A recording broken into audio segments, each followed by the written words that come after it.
الحياة عبارة عن محطات كثيرة. السلام عليكم. عليكم السلام ورحمة الله.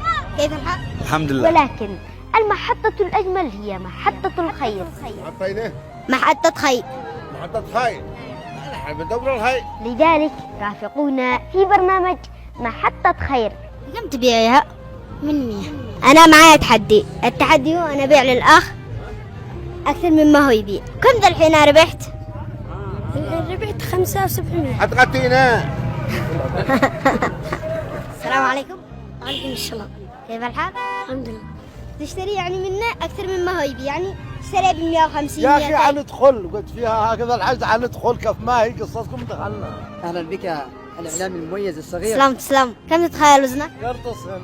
كم هن؟ 500. مشكور. شكرا. 7500.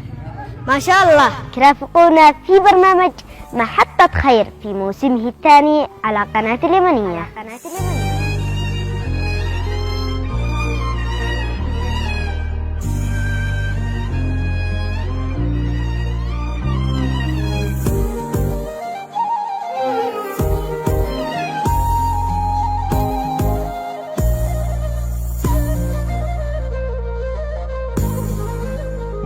انتظرونا في حلقة جديدة وتحدي جديد، والسلام عليكم ورحمة الله وبركاته.